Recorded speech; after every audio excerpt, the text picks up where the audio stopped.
أعوذ بالله من الشيطان الرجيم بسم الله الرحمن الرحيم يا ربي بالمصطفى بلغ مقاصدنا واغفر لنا ما مضى ya wasi'al karamil malaikat ya Allah ya Rabbi lain lalagaan yusuna kulla qatatin wa aina taqau ngajagaan tetesan-tetesan undek diragakeun ka taneuh emang lain malaikat ya Allah ya Rabbi wa aina taqau di mana kudu diturunkeunana jeung ditibakeunana bebeja malaikat ka Gusti Allah wa mayyur zaku dalikan nawat jeung saha nu bakal dibere rezeki ye melalui cai hujan ieu nyahoeun malaikat jadi titah ku Gusti Allah. Ya Allah ya Rabbi, teu daya teu upaya urang. Ketika hujan ieu hujan rahmat, ketika hujan ieu hujan siksa, geus aya catetanana di Gusti Allah melalui malaikat. Urang tapakuran geura gitu. Aya hujan gede luar biasa turun ti jam 1 gede. Engke deui jam 2 gede deui. Keueuh disakedeuk rat jam 3 subuh gede masalah jasa sugan aya banjir beurang teh aya kunaon tuh hujan jam 10 rat setengah jam banjir santero tapakuran ku urang lamun saluluguna hujan doang teu bisa bandingkeun jeung nu kamari hujan di jam 1 peuting rat jam 2 jam 3 jam 4 datang ka subuh gede jasa hujan masalah biasa baik sepak baik tapi di jam 10 hujan datang ke jam 11 ge henteu kunaon banjiran aju keanehanana daerah nu luhur kok banjir daerah nu handap kok henteu tapakuran coba kurang ye teh hujan masyaallah horenganan malaikat a'udzubillahi minasyaitonir rajim Inna Allah wa malaikatahu yusalluna 'alan nabi Bismillahirrahmanirrahim Wal baladu الطيب يخرج نباته بإذن ربه والذي خبث لا يخرج إلا نكدا كذلك نصرف الآيات لقوم يشكرون Wallahu a'lamu bimuradihi wal baladu thayyibul lan utawi nagara kang becik yakne tanah kang subur Al-azbut tarabut tegese kang subur rapatan lah yakhruju ikumatu nabatuhu apa cucukulan lele baladu tayyibus lan kalawan becik bi'ini rabbih kalawan idin pangerane baladu tayyib hadza masalun lil mu'min utawi kila iki qauluhu wal baladu tayyib iku contoh lil mu'min kada wong kang mukmin yasmaul mau'izata kang ngarungu ya mukmin ing piuruk fayantafi'u biha maka ngalap manfaat ya mukmin biha kalawan mau'izah walladzi khabsalan utawi tanakang ala turabu pelebu neladzi la yakhruju nabatu iku ora metu opo cucukulan neladzi ilana kida angin suker merana usran bimasyaqqati tegese suker kalawan masyaqqat wa hadza mathalunil kafil wa hadza tawi ikilai ke kauluhu alladhi khabusa iku contoh kadue kafir kadzalika halika ya mangkono ay kama bayan tegese kaya oleh bertalakeun ingsun agung ma dzukira ing barang kang den tutur ya ma dusaripu martalakeun ingsun agung nubayinu tegese martalakeun ingsun agung al ayati ing sakehe ayat liqaumi yashkurun kadue kaum kang pada syukuran ya kaum kabe Allah ing Allah fayu'minuna maka ngarimankeun ya kaum kabe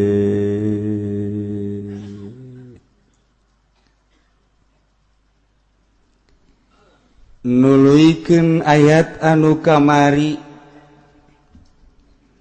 di mana kamari Gusti Allah ngajelaskeun bahwa kamaha kawasaan Allah ketika Allah dek nurunkeun hujan ka hiji daerah dimimitian ku Gusti Allah secara syariat.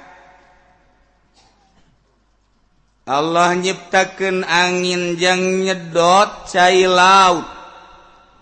Disedotlah ku angin cai laut dibawa ka luhur. Di luhur hideung mega. Di dinyala Allah memerintahkeun angin supaya niup sesuai jeung perintah Allah mesti dikamanakeun ieu tiupanana. Cek Allah kacikupakeun, cek Allah ka pasar kemiskeun, cek Allah ka tangerangkeun, cek Allah ka balarajakeun, ieu angin mah sesuai jeung perintah Gusti Allah Subhanahu wa taala. Mun urang napakuran tentang hujan, kadang-kadang di lembur eta hujan di lembur urang eueuh. Belah ditu hujan di lembur urang macan hujan, di lembur anu hujan di urang macan hujan keneh bae. Ketika di urang hujan di daerah anu mah henteu, ieulah maha kawasa Gusti Allah Subhanahu wa taala. Ketika eta hujan teh diturunkeun sesuai jeung perintah Gusti Allah, di daerah mana nu ku Gusti Allah diperintahkeunana diturunkanlah, diawali ku kilat, diawali ku pendahuluan helan guludu. Kitulah Allah Subhanahu wa taala dek nurunkeun hujan. Kemudian hujan nu diturunkeunana teh henteu sambarangan. Lantaran hiji-hijina tetes hujan teh ieu aya malaikatan. Wa akhraja Abu Syekh aidan anil Hakim qala balagani annahu yunzalu ma'al matar minal malaikati aktsaru min waladi Adam wa waladi Iblis. Diturunkan babarengan jeung hujan, malaikat leuwih loba tibatan anak Adam jeung tibatan anak-anak Iblis ku loba-lobana. Per tetes aya malaikat nu ku Allah dititah ngabarengan cai hujan. Yusuna kulla qatratin, ngajagaan tiap tetes nu deuk diturunkeun anak, malaikat nanya wa aina taqa'u, ka mana ieu kudu diragagkeunana tetesan hujan teu sambarangan lain sakahayang-hayang. Wa man yarzuqu zalikan damat, saha anu deuk dirizkian melalui hujan ieu teh engke jadi jang saha, malaikat ieu perintah Allah Subhanahu wa taala. Masya Allah. Ketika Allah dek turunkeun hujan-hujanna hujan rahmat, malaikat didinya langsung bebeja ka Gusti Allah. Siap abdi dek turunkeun cek Gusti Allah, turunkeun di Cilongok supaya jararadi berbagai tatangkalan-tatangkalan supaya salelubur buahan aing deudeuh ka urang Cilongok lantaran nurut sa Cilongok kabeh ka aing. Masya Allah. Beunang deui saminggu malaikat bebeja di Gusti. Ya hujan diturunkan di mana ya? Iya mah turunkan anak di Jakarta. Bentuknya naon ya supaya jararadi atau lain banjirkan cek Gusti Allah di Jakarta. Lantaran jubinya aya di Jakarta, istana banjirkan istana. ayo siap banjirkeun siap cek malaikat datang ka sakumaha teu kudu ai loba-loba mah ieu mangan ngawarah urang istana doang sok datangkeun sabitis teh heula di istana emang lainang malaikat jagaan ku urang istana tetep jeli anjing datang ke kajagaan jeli aing ulah dengan dua-duana jadi okosna urang nyalahkeun hujan ulah kembali ka diri urang sebab malaikat nyahoeun diwakilan ku Gusti Allah wakil tuh jelema anu nyieun dosana nyahoeun nya gitu tuh nu mana tuh DPR tuh jaho lag-lag ku sia cenah ku sia naon karangarana hujan tuh itu saya manya sia teh nyaho itu saya tuh Jokowi.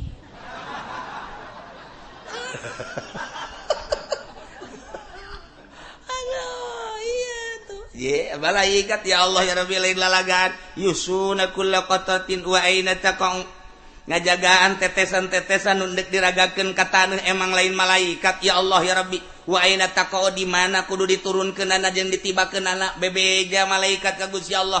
Wa mayyur zaku darikan nawat jeung saha nu bakal dibere rezeki ye melalui cai hujan ieu nyahoeun malaikat jadi titah ku Gusti Allah ya Allah ya Rabbi teu daya teu upaya urang ketika hujan ieu hujan rahmat ketika hujan ieu hujan siksa geus aya catetanana di Gusti Allah melalui malaikat urang tapakuran geura gitu aya hujan gede luar biasa turun ti jam 1 gede engke eueuh deui jam 2 rat gede deui ke eueuh di sakedeuk rat jam 3 subuh gede masalah jasa sugan aya banjir beurang teh aya kunaon tuh hujan jam 10 rat setengah jam banjir santero tapakuran ku urang lamun saluluguna hujan doang teu bisa bandingkeun jeung nu kamari hujan di jam 1 peuting ret jam 2 jam 3 jam 4 datang ke subuh gede jasa hujan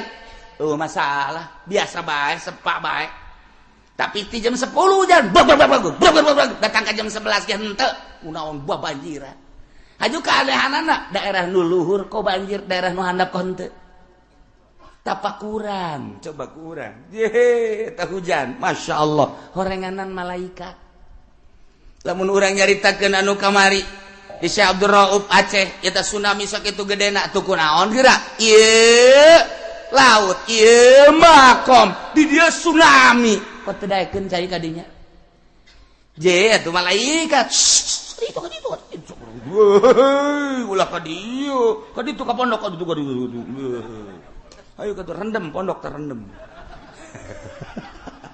aya malaikatan Masya Allah tah kuari mah urang nyaho geus nu mentak urang selalu mun ngomong jeung kiai mudah-mudahan we ye hujan sing jadi hujan rahmat selalu urang kan kos kitu tah dibere wawasanana ku para guru-guru urang ku para kiai urang nu baheula lantaran ieu hujan rahmat mah wa huwallazi yursilur riyaha busyram baina yaday rahmatih rahmat teh di dinya hujan dek diturunkeun malaikat geus siap kudu ka mana nurunkeunana memeh hujan turun diawali ku angin-angin memehna ge aya mega-mega nah di dieu lah kaistimewaan dadamlan Allah subhanahu wa ta'ala nah dilanjutkeun ku Gusti Allah jang nyontoan jelema mukmin jeung jang nontoan jelema kafir teh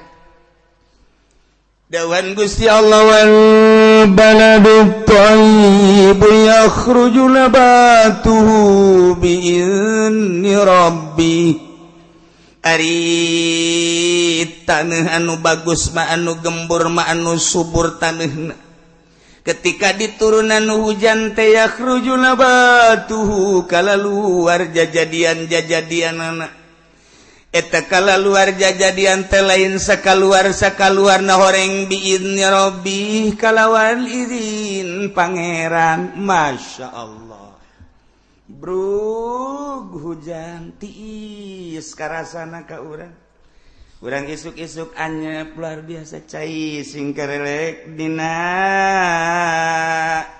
paranti lempang cai kokorolokan dan lain sebagainya di sawah kadele ku urang cai tapi galenganana kadele herang caina urang kadinya di dalam tiis-tiris bang urang sekorodong baheula mapan ka sawah teh kieu bari dikadiakeun mawa teger di dinya teh kanyahuan kunyanya samping dikatak-takeun baju dipake ka dieu teger di bawah horeng teu make calana eta baheula kos karar itu tinggal urang sahabat awewe anu deui sararawah teh heheyan sugan teh enak belut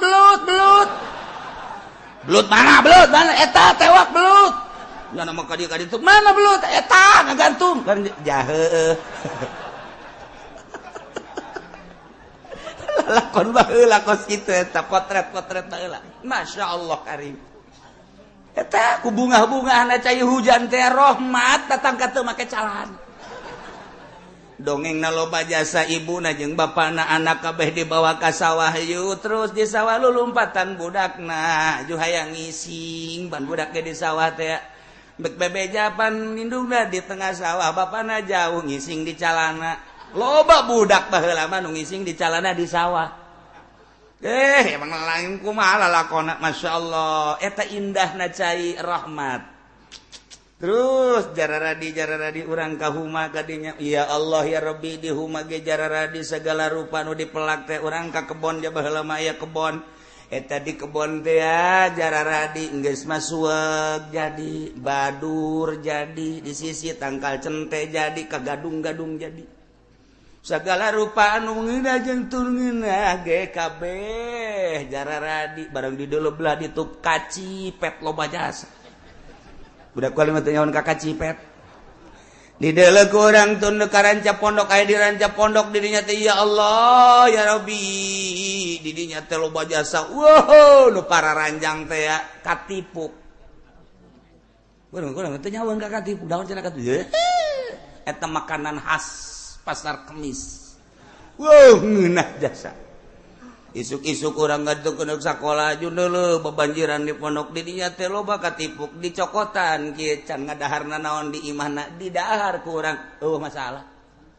ngeunah jasa baheula mah sugan nyeri beuteung teu tiis-tiis gadahar kos kitu masalah jasa irahmat luar biasa ya Allah ya Rabbi balik sekolah terus mapayeula urang teh tah di pagar-pagar di dinya teh loba kingkip jalan kikip kurang teh diasup-asupkeun ku urang ka dieu ka kitu kantong bu ambal aya kingkip belah dituna ya rukem-rukem di alaan sarua bae aduh loba jasa pas dek datang ka imam masyaallah jak kedek berangkat sekolah mah encan araraya barang balik sekolah jam 10:30 ya Allah cecendet ararasa di kumaha atuh ya Allah ya Rabbi Gusti kabeh jararadi geus kacipet, geus cecenet, geus cente, geus bangsa segala rupa. Ya Allah.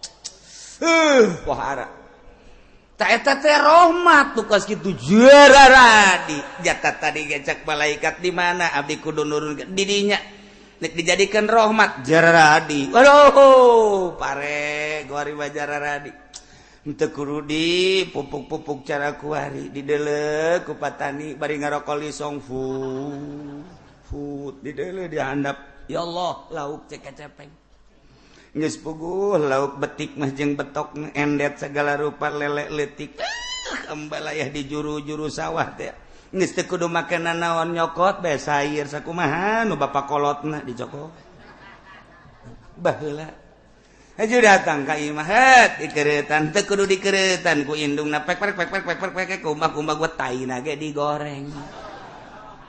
Tanyakeun ka kolot baheula emang aya anu micenan taina aja eueuh. Barang di dahar teh hulu dah heula ngagecrot amis. Taina teh dipicenan baheula mah. Emang anu dipicenan henteu. Hei, pohara teu kebal. Loba nu lulumpel hibran usimna eta teh usim simeut. mulai orang nyokot pangitik di kakolot orang kabeh lapor kakolot ka dia coba lah mais manggang morogo poos mais manggang morogo poos potong poos tah kudu kumaha tuh hasil hayang mais hayang morogo hayang ngarogo mais be mais potong pelebah mais hayang ngarogo potong pelebah ngarogo nun teu lapor heula ka emak urang ka indungan ka bapak urang atuh poos teu menang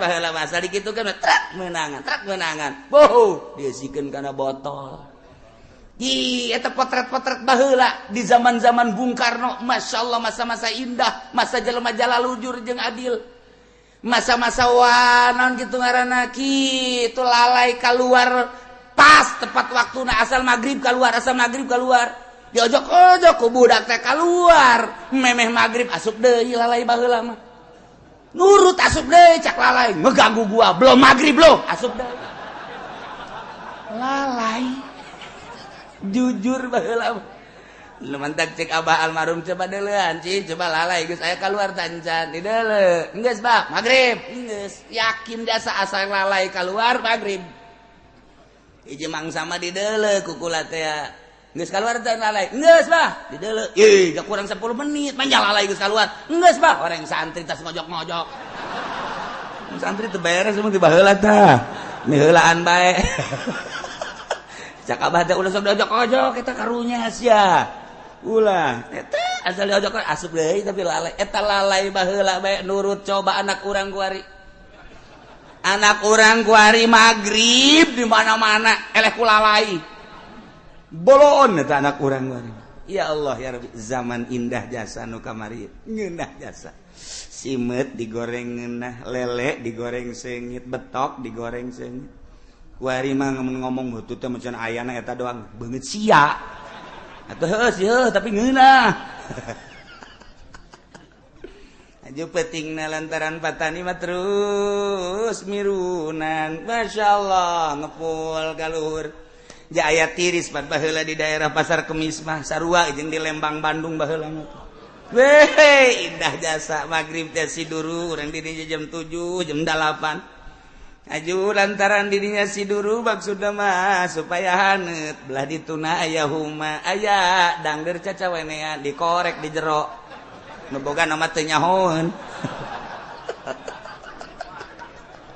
eta zaman potret baheula ya Allah ya Rabbi kajahoan kuno bogana saya nu ngaledang dari ya manganu cenah atuh lain dicokotan ulah dikieu cabut habak jeung mamang ge moal nanaon jujur jasa cabut bae cabut cek anu ada cokotan kitu jeung mamang ge teu nanaon atuh supaya ge paling cenah beak 10 tangkalas supaya 10 eta ngeunaheun kana hate kan ngeunaheun coba kuari hei cari cokotan kapulisikeun sia ku aing urusan dangder beak kebo hiji pan eta zaman teu beres eta kuari baheula mah masyaallah karim teu kebal usim cabe pan di dieu nomor pang bagusna cabe sa Indonesia cabe Cilongok ye sia masuk teu percaya bae tanyakeun ka urang dieu aduh aing mah bangun ngalelewe ka aing sia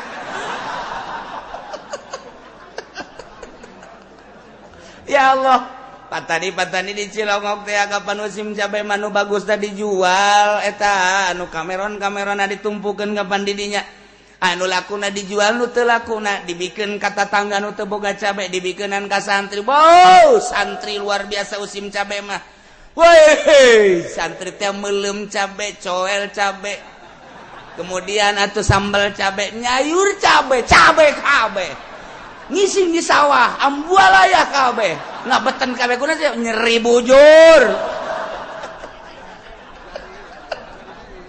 carita potret baheula ya Allah ya Rabbi indah jasa teu kebal usim jagong ya Allah ya Rabbi ngala jagong ditumbuk dijual nu bagusna anu bangsa ompong-ompong jagong saeutik teh kapan teman teu laku ditumpukeun di dinya dibikeun ka tatangga zaman balalager baheula mah tatangga lamun usim jagong kabeh ngarasaan bagian anu teu benerna dibikeun ka santri tetep santri kabagian bae anu bangsa sajagong dengan A5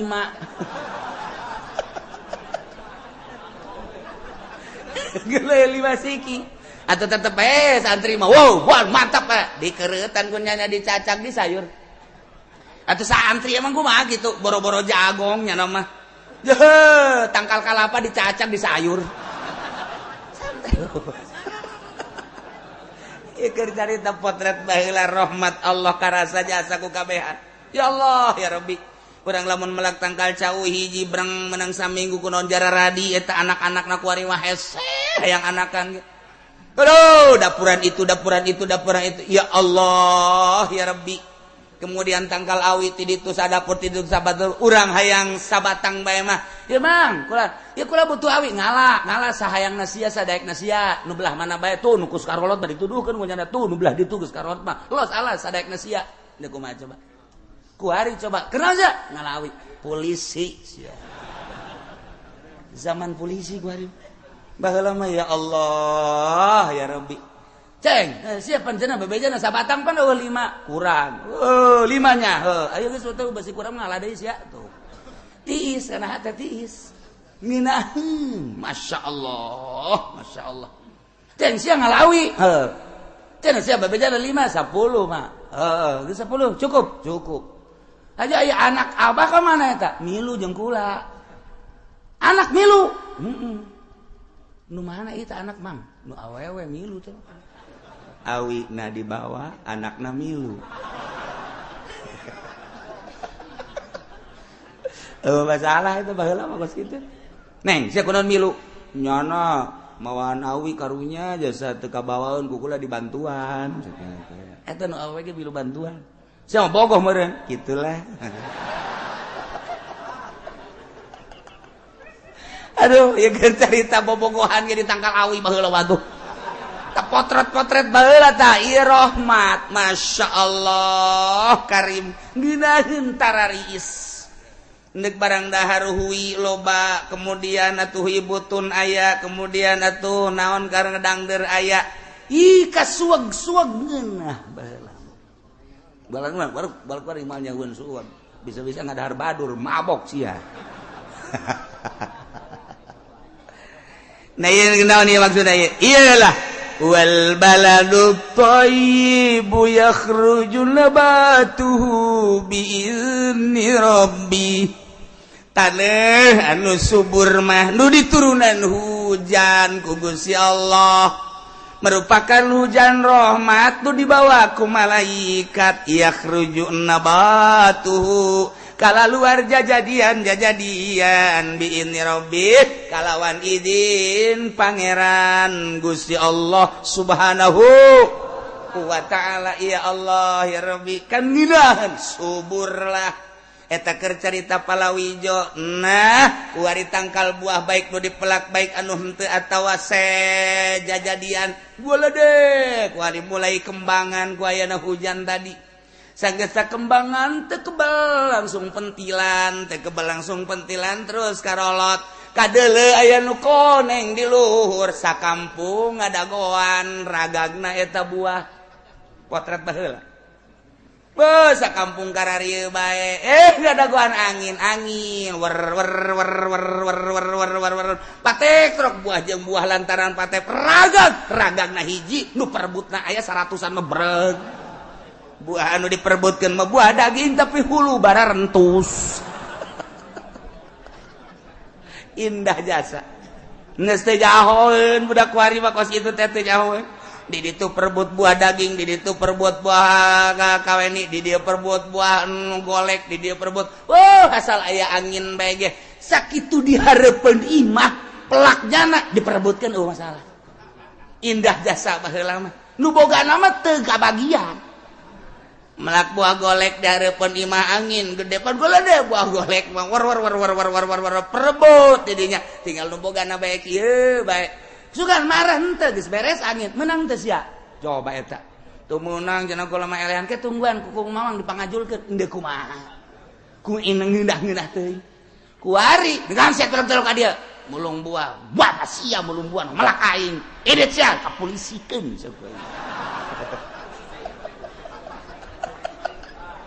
Jauh jasa nu matak hirup anu rada belah ditu indah jasa geus pokona hirup nu belah ditu indah jasa nu hirupna kuari geus teh nyaho kaindahan geus teh Jawa kaindahan nu kuari mah masyaallah. Ho, belah badi itu kebon tuh. Boh, tuh di deket imah kula kalau badi eta kebon. Wow, tangkal buah segala aya, buah daging aya, buah kaweni aya, buah limus aya, buah nu ngeunah mah eueuh dinya mah tah. Bangsa buah nu kara itu mah dulu. Anu lamun urang ngadahar teh mun ngadahar di dieu cenang. Buah limus. Ajeuna mah urang dicarekan bae ku tah ya, ngadahar buah limus. Nu kitu di dahar cenang pan di dieu. Tapi tetep bae indah bae kan baheula mah. Masyaallah karim. Berbau. Datang ka imahna masing-masing, cak indungna sia bau tai amat sih. Ye, jatuh ngising. Eta sih ada dapur di mana? Gorenganan perebut buah di handapna tai santri. Aduh, geus pokona indah jasa zaman eta mah. Indah sak neule potret-potret ka tukang indah napar. Eueuh bendu eueuh. Eueuh bendu eueuh. Babarengan buah nu saha buah nu bareng bae geus kabeh. Sumur hiji ku kabehan geus. Ya Allah ya Rabbi, iyalah masa-masa jujur, masa adil terasa. Lamun aya usim cabe kabehan ngadahar usim jagong kabehan ngadahar usim kacang kabehan ngadahar sanajan anu dibikeunan ka tatangga mah anu kences. Tapi tetap kabagian kan. Kuari boro-boro nu kences. Malah mah cangkangna dikahareupeun imah. Sia ka cangkangna. Yeuh, atuh cangkangna ge neuleuh-neuleuh sia kadan kuna ngadahar. Padahal teh kudu bener ngomong. Ngomong kudu bener. Tungtungna makan ka Sukabumi telu.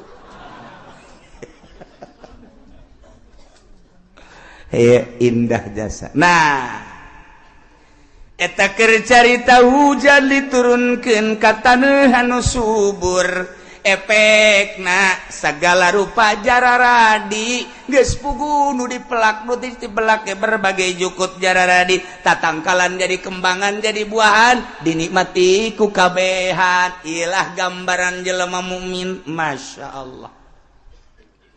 Ketika Allah dek ciptakeun manusia di jero hatena iman, lain sakadar iman tapi dek dikembangkeun ta eta jelema mukmin anu hatena mulus bagaikan taneuh anu subur. Hujan teh hujan anu bakal nyemprotkeun kana taneuh subur anu bakal jadi. Ieu adalah wahyu Allah Al-Qur'anul Karim. Ketika Al-Quran disorotkeun sot ku hiji kiai anu ikhlas eta hujan ngaranna Al-Quran wahyu Allah disarupakeun kana hujan lantaran osok nyuburkeun disorotkeun kana hate jelema mukmin bray jararadi di jero hate teh mengembang di jero hate kesuburan-kesuburan ayat-ayat suci Al-Qur'anul Karim dihujankeun melalui malaikat hujan wahyu ka jero hate teh mulai kuali berkembang wudu salat puasa zakat haji sodako jariyah dan lain sebagainya. Ialah hujan wahyu anu asup ka jero hate kuari ngembang nu tatadina teu wudu kuari wudu nu tatadina teu salat kuari salat nu tatadina Ramadan bung puasa jadi puasa nu tatadina teu daek bunga haji jadi haji nu tatadina teu daek sodako nu tatadina teu daek jariyah suburlah wahyu nyorot ke jero hate nulir teu beda jeung hujan nu dihujankeun kana taneuh anu subur. Ieu ge sarua bae jaradi kuari bisa diperebutkeun ku jelema. masyaallah sakumaha tangkal buah hayang nu ngora aya hayang nu mengkel aya hayang nu asak aya nu buruk ge aya sarua diperebutkeun ku jelema. Sorotan-sorotanana ieu wahyu teh nu butuh wudu nu butuh salat nu butuh puasa nu butuh berbagai-bagai nah diperebutkeun ku jelema. Kos kitulah wal baladut thayyibu nabatu yakhruju nabatu biizni rabbi. Masyaallah nu mantak beda jeung kafir. Ai kafir mah dibahasakeun lana ku Gusti Allah walladzi khabutha la yakhruju illa nakida.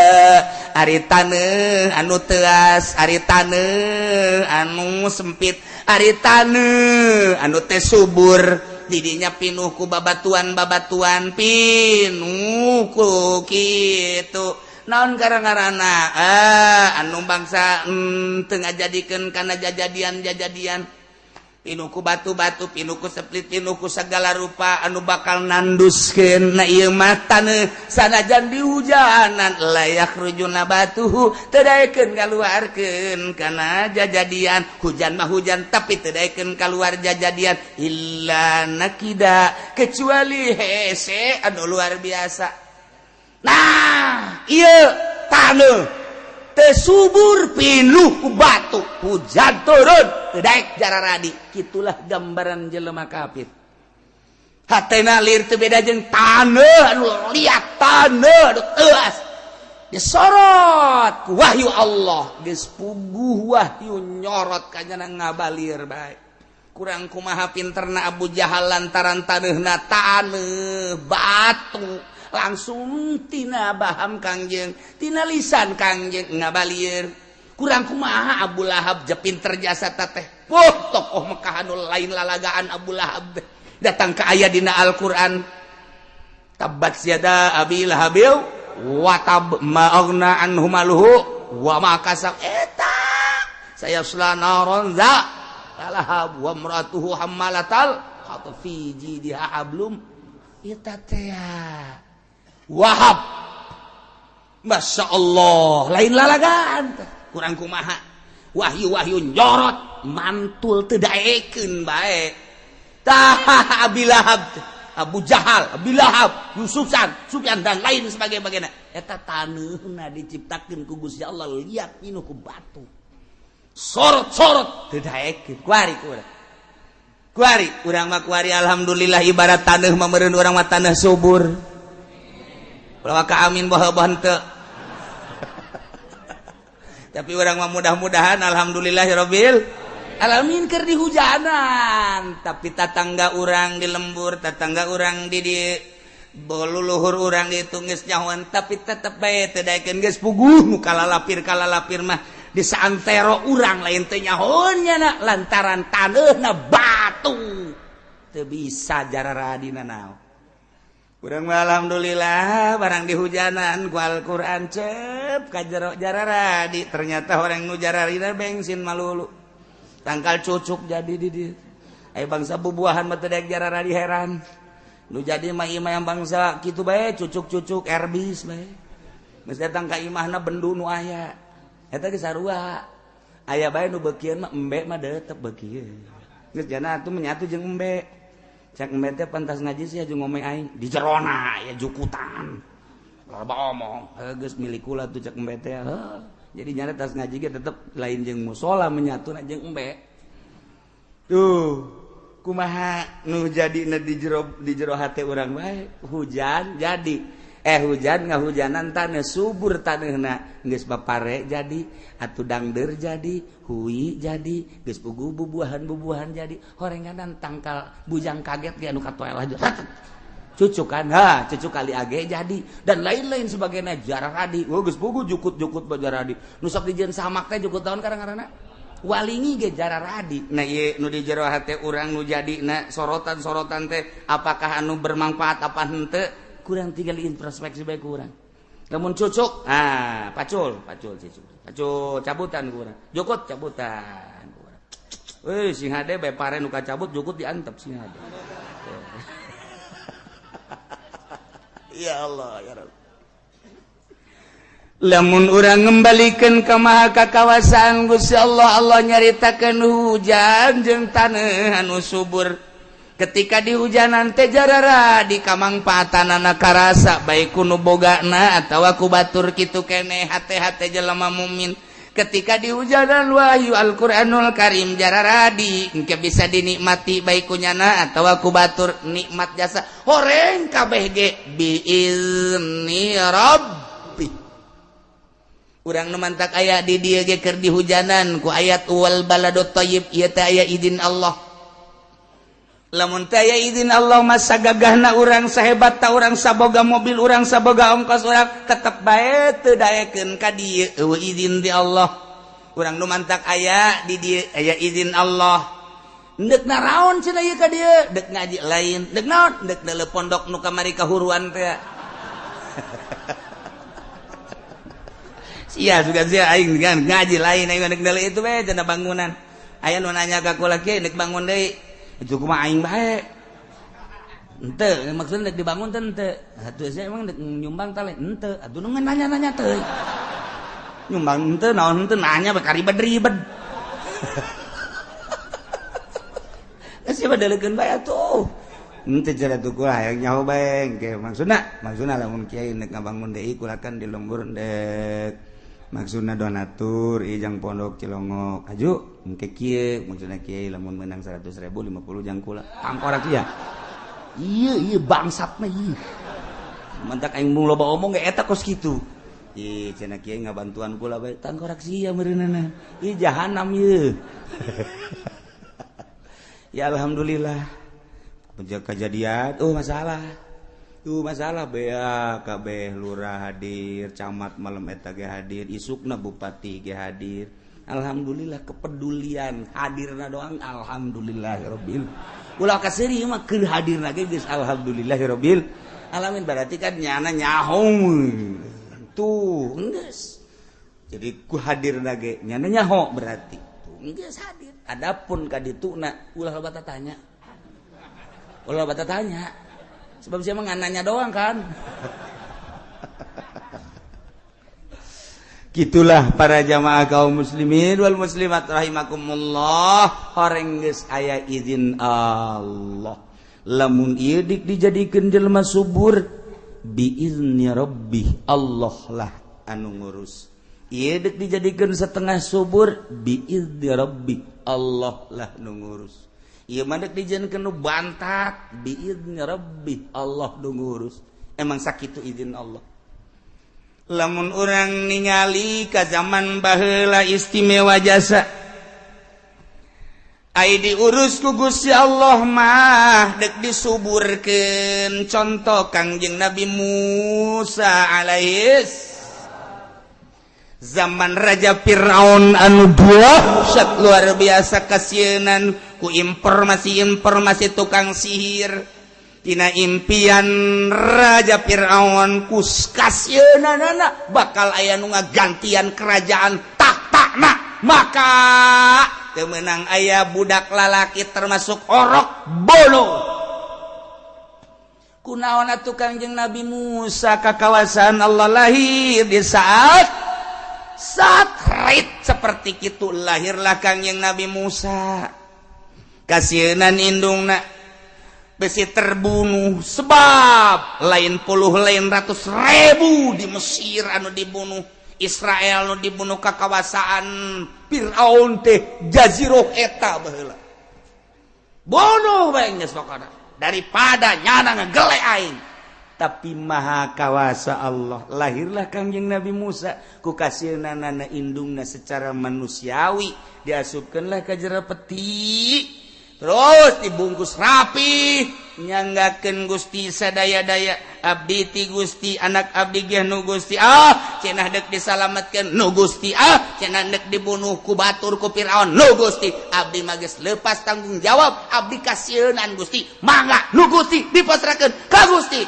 lot ka laut kunaon atuh mengkol ke tempat mandi tuan raja coba bayangkeun tak kotak urang cak Siti Asia itu naon itu angkat dayang angkat bawa ke istana bawa begitu coba buka begitu dibuka blak orok lalaki maha kawasa Allah col Firaun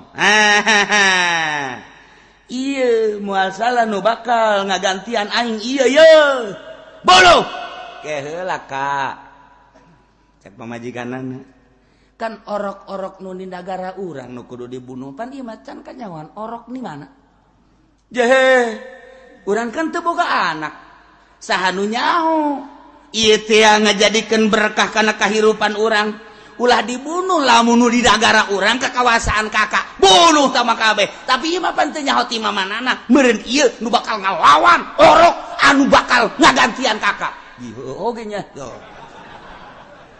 maha kawasa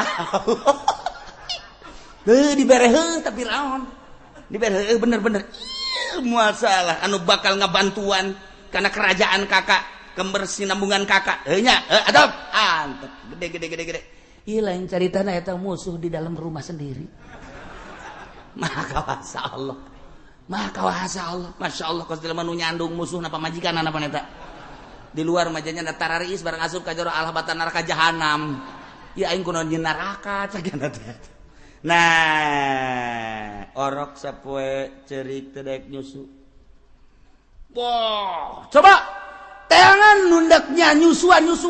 Wah, berbagai potongan susu darah rata. Siapa kuda heran ngono yang serikeun ka aing. Maksudna ieu nu ndekuli nyusuan, aya nu sagede kieu tapi peungkeur, aya nu gede, mun tergantung kumaha susu ngaranna ge di timur tengah ieu, aya nu gede nu kurang dicekel ku dua ge gede keweh wae. Ieu ndekuli. Ayo cak Firaun coba nu mana bae coba susu nu ieu susu teu daekeun balem we Kangjeng Nabi Musa coba nu ieu teu daekeun coba ieu teu daekeun coba nu ieu teu daekeun kabeh bingung teu daraekeun kabeh ieu kumaha tuh ieu sapoe dua poe teu daekeun susu pae coba teangan deui jak indungna aing deuk kuli nyusu kakawasaan Allah deuk kumaha aing deuk ka istana deuk kuli nyusu aing datang katanya lapor siapa saya nama anu mau apa saya mau kulinya ten coba sugan kemana watuh barang dibuka wah Siti Asia kayak gini gue pada jaga amat ya Firaun kayak hebat amat ya budak atau indungna ikir cerita waka kawasan Allah ya Rabbi babarian Gusti Allah balik indungna ka ditu Kanjeng Nabi Musa na diteuneun di istana wayah nyusuan kadinya apa eta coba bayangkeun ku urang atuh kunaon eta Firaun ku bodoh-bodoh teuing cek urang mah tanya isi indungna tah lain sih nu sabener sih indungna nya atuh kitu kan teu geus pokona mah daekeun ka si eta bae pacar lain indungna maha kawasa Allah deuk kumaha tuh deuk nyieun musuh di jero istana deuk lain deuk nyaritakeun dongeng Kanjeng Nabi Musa engke eta mangke bakal nebur rame jasa nu bangsa huisan mah asana moal kaburu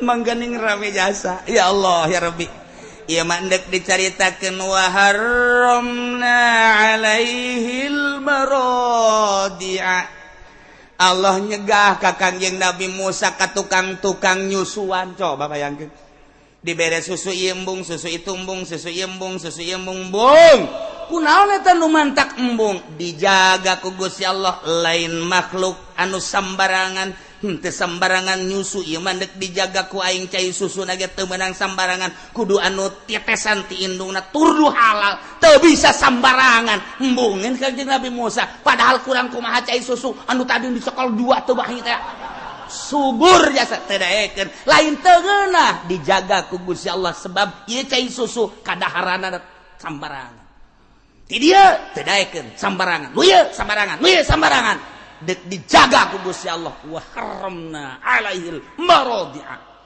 dicegah ku aing cak Gusti Allah tukang nyusuan teh sambarangan sebab dek diistimewakeun Musa ku aing ti mimiti orok teu beunang sambarangan barang dahar apa nae ente mah susu sapi susu kebo susu embe waktu ambalaya nu mantak datang ka kuaring ge tetejeh bae jabongan baheulana woho barang neuleu indungna nyonoh langsung kieu bae nyurudug tatadina susu sapi batak disurudug ku nya dedeuleuannya itu teh sapi maha kawasa Allah dek dijaga ku Gusti Allah teu sambarangan terus Kanjeng Nabi Musa sanajan di istana apa Kanjeng Nabi Musa ngadahar eta kadahar istana tidak ada dibere teu hayang Kanjeng Nabi Musa nginum dahar di istana sebab ieu adalah milik rakyat darah rakyat teu hayang Masya Allah urang lamun ngitung ka dinya muringkak bulu di jero istana nu serba mewah sebalik lain lalagaan. Firaun ngaku raja, nyalain sakadar ngaku raja tapi ngaku pangeran. Segala rupa aya di dinya. Kangjeng Nabi Musa teu tertarik, sugan tertarik ku kadaharan-kadaharan nu aya di istana teu aya, sebab kadeuleuna ku Kangjeng Nabi Musa getih. Teu hayangeun. Coba urang undang ka bupati ka ditu. Deh. Geus madahar di dinya geus siap kantong yang merekat. Jadi nu musibah lainnya na bae anak jeung pamajikan ge bakal kena ye kana musibah. Geus badahar di dinya, nginum di dinya, dahareun sagala rupa eta teh kapan getih lantaran duit rakyat disuguhkeun ka kiai. Kumaha Haji Pendi mah nyambutut. Sakumaha jumbo kurang parab. Saruana jeung Haji Pudoli. Iya nu bahaya mah kaji enjangnya nama merekat. Dibawa berkat ka imah, ojo tulak cangkeng nih dari bapak tuh kan, bapak mah hebat kan. Weh, diundang oleh bupati makan. Eta sasar lain ku sorangan ku nyana doang. Lain ku nyana doang ku anak pemajikan. Didahar ku anak, didahar ku pemajikan. Itu cucu ya, sini masih ada tuh makan jeung incu. Mulai kuari dur bae zohor Allahu akbar masyarakat ka masjid nu tadi ngadahar berkat mah akibat berkat di bupati adzan teu kadenge adzan di deuleu ku Haji Pendi pada tidur lu ngapain udah adzan tidur diuk jadi di kursi peureum. Emang mawaan ka ibadah dahar di kos gitu ente. Sebab naon? Racun. Urang manu di deuleuna teh kapan eta teh indahna jeung ngeunahna sesuai jeung watak sungut urang. Cak sungut urang ngeunah amat eta teh da jeruk amis, ngeunah amat eta teh apel, ngeunah amat eta teh anggur, ngeunah amat eta teh pasakan padang dan lain sebagainya. Watak deuleu ka jerona duit rakyat nu teu pernah dibagikeun kana semestina, getih jeung nanah. Naman tak kiai Golkar tilok hararusu ge salatna. Tek jeli datang ka husu bae ge wani sumpah aing mah. Ya cenah ki uci sombong, aing sombong emang sekali-sekali. Ya aing ge teu husu masalahna. Aing ge nu teu ngadahar teu husu komo nyana. Ye cek nya ulah sok kitu kiai, can pugu kiai mah teu husu kiai kami mah ge.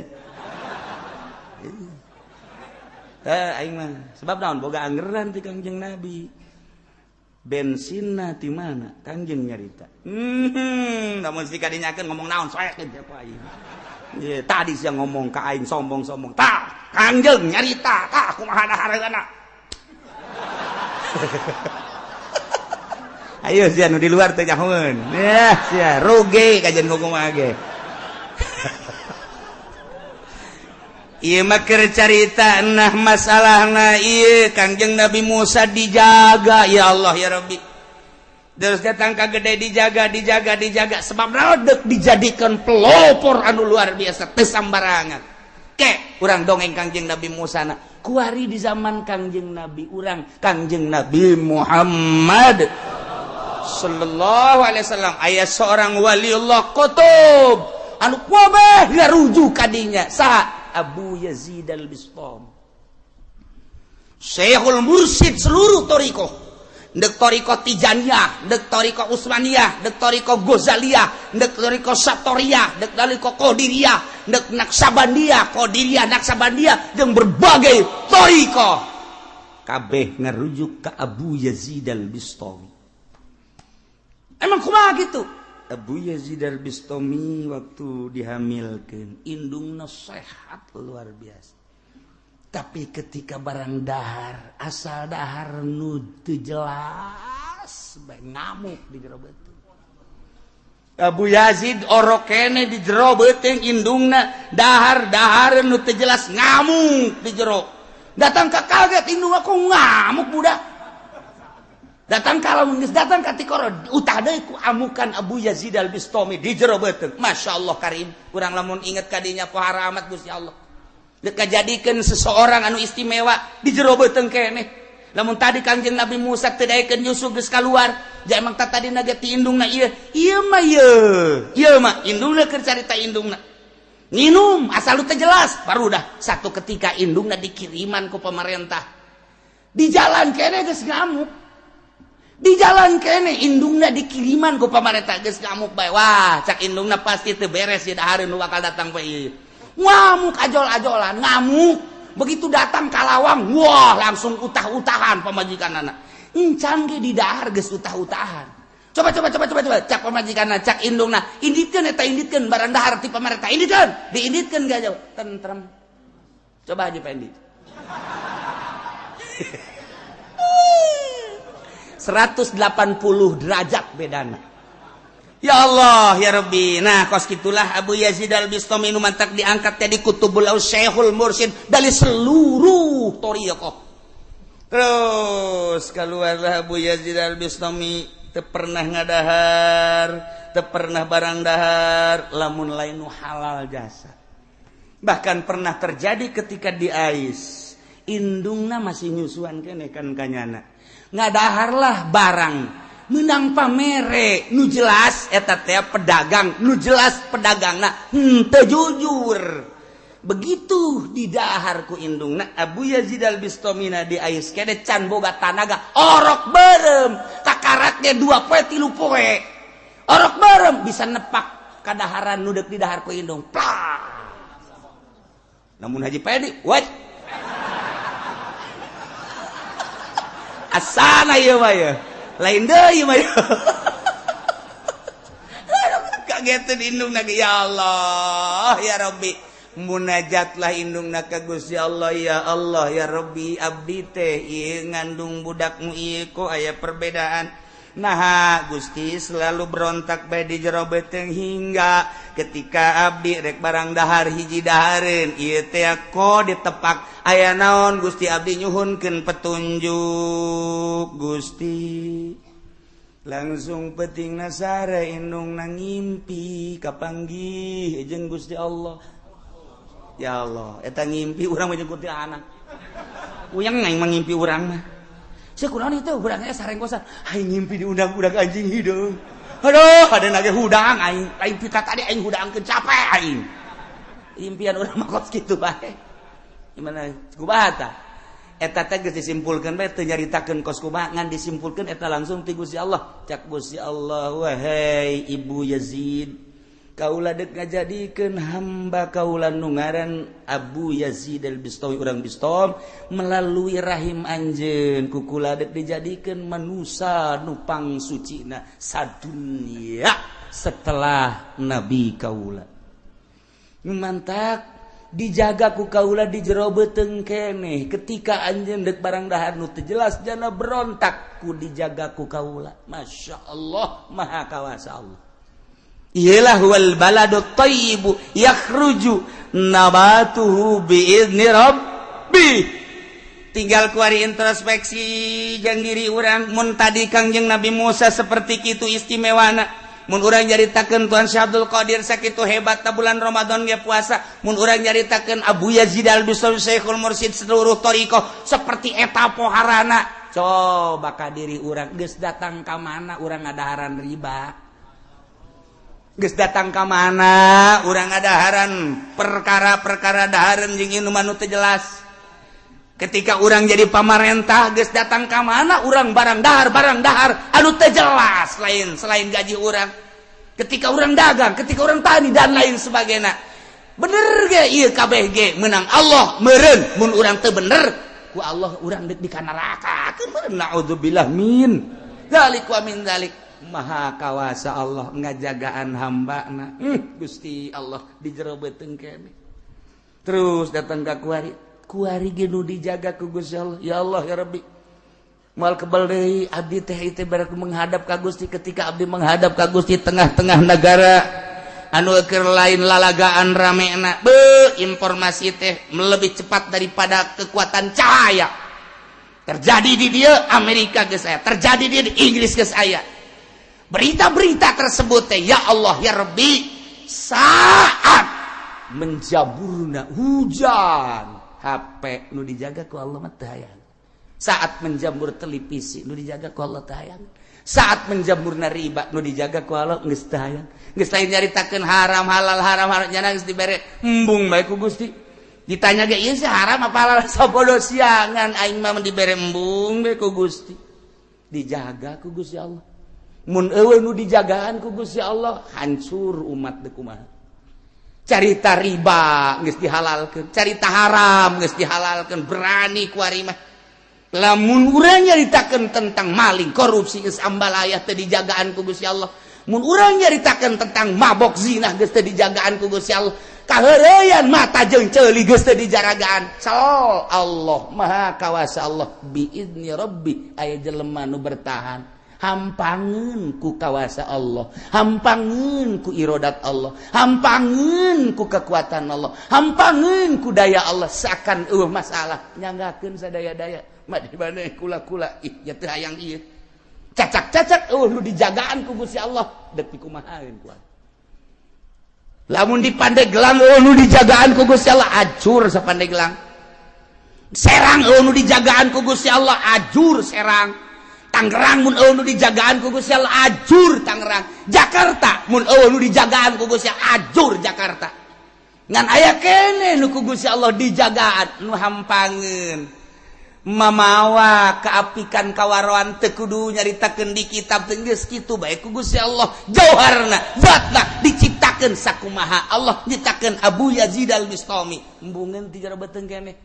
Sakumaha Allah nyiptakeun Kangjeng Nabi Musa embungeun barang dahar.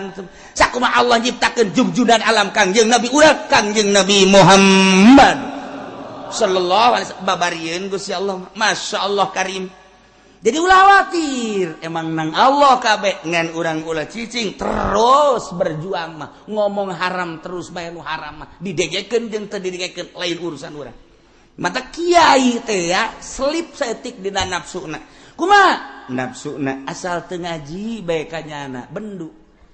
Urusan ngaji teu ngaji mah teh ulah dipake ke bendu nafsu di dinya mah. Urang mau nyaritakeun kiai anu oh alhamdulillah, kiai anu oh alhamdulillah. Itu negara si eta salat keneh alhamdulillah teu kudu ngaji ka urang asal salat keneh wauheun berarti ka Allah. Henteu kudu bae salat ge tilok ngaji ka aing mah teu ngamurid ka aing, teu nyahoeun aing mama meureunanan. Pugu aing geus angkat buya. Teh nafsu takos kitu teh nafsu. Geus tembutanya teh geus henteu sinergis. Henteu harmonis antara kiai murid si itu ngaji ka anu henteu ngaji ka aing telok nanya. Nyana embung kapanggih dina ondangan dina naon embung kapanggih. Mong aing mah kiai eta bongana. Bongana teu beres. Perbedaan puasa bae jadi teu ngomong. Atah amat sih sarua deuk ka Allah perbedaan soal puasa beda sapoe kok haju teu nanya sih mongan nya mah makena nu kos kira teh bae tayang mah tayang wau nafsu ai deuk ibadah ka Allah mah tuh oh nya make anggeran oh urang anggeran ieu atuh masalah aja sarua deuk ka Allah atuh adapun ke urusan nu narima jeung teu narima nama Gusti Allah kunaon haju teu nanya malah diomongan ulah sok ngaji ka dinya beda puasana lebaranna beda teu aya aing mah ye teu nurut cenah mah ka pamarentah ye bandingan ti urang pamarentah ngagejebur sia ye pemerintah artinya ulah dijadikan permasalahan atau hayu bae jadi ke Allah gimana jitu wau nafsu teh kos kitu ngaranna di dieulah loba keselipan para kiai aya nu deuk lebaran dikunci kapan masjidna ieu naonan ngunci masjid cenah salah ya Allah ya Rabbi nyana geus jelas bener apa henteu sih atuh deuk sarua deuk ka Allah mangga Allahu akbar sarua perbedaan atuh mangga tah baja keyakinan pek bae mantak istimewa jasa pemerintah mah menghargai Naksabandi padahal bejanan 3 poe oh masalah geus jasa sarua ka Allah kunaon atuh aya di urang ribut iyalah permasalahan nafsu hayang dituturkeun eta lah nu nafsu ja urang mah ulah hayang dituturkeun ngaji sampaikeun urusan hayang dituturkeun nafsu ulah hayang dituturkeun asa ngadenge salat eta salat puasa geus alhamdulillah pandakwah teh titah nyahoeun ka Allah kuna salat kuna puasa adapun nyana ngaji ka urang henteu lain urusan di papan teu bongan teu ngaji ka aing emang kurang emang teu tilok made berkat pan ka aing urusanna teu apa beulit ti berkat mah Nah wal baladut thayyibu yakhrujul nabatu biizni rabbih. Hate jelema mukmin mah ketika disorot ku wahyu anu lir teu beda jeung hujan percis okos taneuh anu subur tis jararadi kemudian dijaga KBG biizni rabbih nu deuk dijadikeun kangjeng nu deuk dijadikeun tuan syekh nu deuk dijadikeun Syekh Abi Yazid Al-Bustami bladeuna nu deuk dijadikeun Syekh Asnawi Caringin nu dijadikeun Syekh Ahmad Khatib los ka bladitun nu dijadikeun wali sanga dibere kuat bae ku Gusti Allah cacak-cacak nu kuat di saat kuari wallahu a'lam. Walladzi khabusa ari kafir mah taneuh anu liat taneuh anu teas disorot ku wahyu ku kumaha ge percis kos taneuh anu pinuh ku batu dihujanan ku kumaha ge teas luar biasa teu daekeun jararadi kitulah kadzalika nusarriful ayati liqaumin yashkurun. Sakumaha anu ku kaula dijelaskeun cek Gusti Allah tentang hujan jeung taneuh, tentang angin anu mawa hujan, kemudian diturunkeun di mana sanggeus turun jadi rahmat. Na ieu nusarriful ayati kaula nu agung ngajelaskeun kana berbagai ayat jang saha liqaumi yashkurun. Bikin kaum-kaum anu berterima kasih ka Gusti Allah, anu bersyukur ka Gusti Allah. Gusti abdi nuhun anu luar biasa hese nyaritakeun kanuhunna ka Gusti ngan abdi mah ieu mah dideuleu ku gerak abdi bae. Di saat batur kafir, batur munafik abdi mah alhamdulillah, saat batur dararangkal abdi mah alhamdulillah kasorot ku ayat-ayat Gusti-Gusti, ieu sorotan ayat Gusti asup ka jero hate abdi sehingga jadi tarariis engkena, jadi kembangan engkena, jadi buahan. Natijahna hasil daripada sorotan wahyu anu asup ka jero hate urang teh memperbaiki wudu, memperbaiki salat, memperbaiki hirup. Ngomong kuari rada diatur celi tepati didengekeun anu teu mangpaat bakitu keneh mata ialah buah daripada wahyu Allah. Urang bersyukur ka Gusti abdi hirup teh moal kebal deui meureun jang geus kolot pasti bakal menghadap ka Gusti maha uningan nu mantak abdi ngaji ge meureunan abdi deuk dipersiapkeun jang bidadari husnuzon burung pas itulah kaayaan. Jadi lembur abdi nu gagah, jadi lembur abdi nu sugih iku Gusti teu disorot bak wayu Gusti geuninganan teu daekeun ngaji haju salat teh henteu.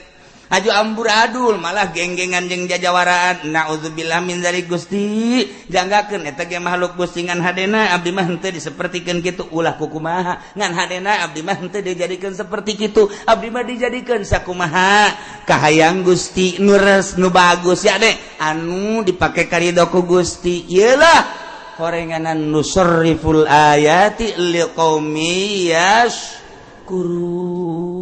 Henteu nyahoeun timbul angina ti mana, henteu nyahoeun ieu cai nu disedotna ti mana, henteu nyahoeun ieu hujan nu dihujanan ti mana. Nah, urang ge sarua wahyu mana anu bakal disampaikeun ditiupkeun ku kiai mana anu bakal nyorot ka jero hate urang teu nyaho. Tinggal urang mah bersyukur bae alhamdulillahirabbil. Seperti kamari kula poe Jumat nikahkeun ta kapicung kemudian balik Jumat teh di dinya teh aya tamu. Ternyata orang tamu teh orang Washington. Kula ngobrol ti jam 10 datang ke jam 11 nyana teh deukeut teu sabaraha jauh ti Istana Obama. Kemudian ngobrol nyaritakeun tentang Washington cek nyana teh Kiai masyaallah luar biasa perkembangan di Amerika. Kukula ditanya kamari ge haol ti dieu aya anu ti Amerika ngaranna Abdul Aziz eta mati kitu California. Kukula ditanya sabaraha jam eta teh ka California cek jana sekitar 11 atau 12. Wah, jauh cek jana. Kula mah di ibu kota Amerika Serikat. Nah ti dinya lah kula dek nyaritakeun tentang perkembangan Islam.